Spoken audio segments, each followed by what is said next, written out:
welcome to Mosse Cyber Security Institute's YouTube channel. My name is Benjamin Mosse and I'm the founder of the Institute. Today I'd like to talk to you about the reasons why business executives really have a hard time managing cyber risks. And I'm going to talk in very broad terms. So what I'm going to say is not necessarily applicable to everybody, but it's just to share with you my sentiment as to what I see when I speak with CEOs, board members, CFOs, CIOs, and so on and so forth. The first thing that they tell me that I think gets them into a whole lot of trouble is that they've invented themselves stories such as, Australia is just not a target for cybercrime. We're at the end of the world here. We're a small economy. We're a small country. If they were an attacker, they'd go against much bigger targets. They wouldn't target Australia. And actually, you know what? There's actually no evidence backing this up at all. If anything, there are plenty of public incidents that have been published over the years that show that Australia is just as targeted as any other country around the world. Another variant of this story that people tell me, especially in the financial services industry, is that, because Australian banks spend more money on cybersecurity than other banks in Southeast Asia, then attackers that target the APAC region are going to be more inclined to hack the banks of other countries than Australia.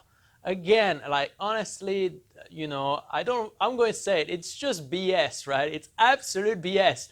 There's no evidence for any of this whatsoever. If anything, I have insights that to the contrary, there are very serious threat actors that target, the Australian financial services industry. And so, the very first problem that a lot of people that have to make major cybersecurity decisions have is that they really are trying to wrap their heads around what cyber risk is, okay?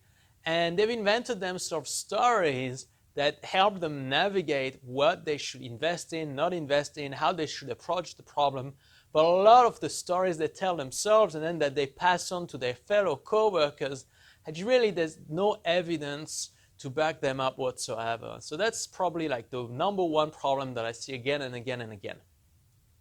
The second, I think, mental pitfall that a number of senior executives fall into, especially if they come from a field that has never really had to deal with anything related to cyber or IT risks before, such as, for example, the construction industry, the mining industry, the utility industry, the retail industry, is that these guys, they are really good at managing risks. If it's a construction industry, they're really good at understanding safety risks. So maybe they're building massive buildings in Melbourne and Sydney, and they understand that if they don't do certain things, the building could catch fire, maybe it could fall and just be destroyed. They understand these things, okay? And they know what they need to do to make sure that these risks never happen. When they do happen, they do have a plan, a procedure. They know exactly their roles and responsibilities and how they need to go about handling major events. However, when it comes to cyber risks, these guys, they have no plans whatsoever. They've never, encountered it before. They don't really know if they should take it seriously. And so a lot of them just end up ruling major cyber events as something that was a one-off and it was basically just bad luck, okay? I remember one time we responded to a breach where an attacker called Fraudsters1 that we've documented on our site stole $135,000 just using social engineering from a transport company here in Melbourne. And basically, the CEOs and the execs, they were pissed off, but they just went, oh, you know what? It was just bad luck. It was just bad luck. And guess what?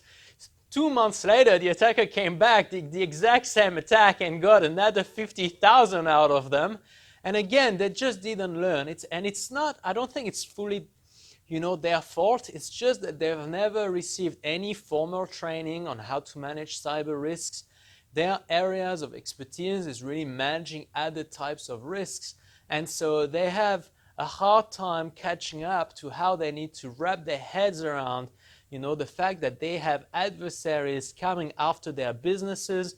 These adversaries are going to attack them in ways that are unpredictable, that when you want to invest in even doing what people call the cybersecurity basics, that costs a lot of money, and there's even no guarantees that it's going to work.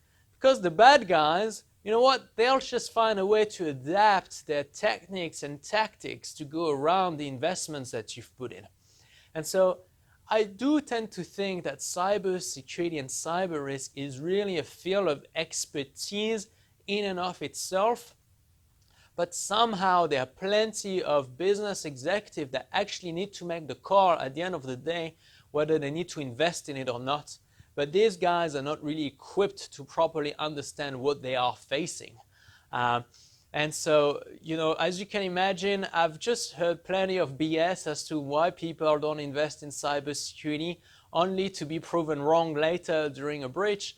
But hey, this is just the state of where we're at in 2019. And now instead of, being frustrated by it, I just laugh at it, and I just know that this is basically what we're dealing with today. So I hope that you've enjoyed this video. If, like me, you're a fellow security analyst, don't take that stuff too seriously. You're probably seeing plenty of people making bad decisions on a daily basis, but this is just the world of 2019. Hopefully in 10 years, the world will have caught on to really what's going on. All right, see you soon on our channel.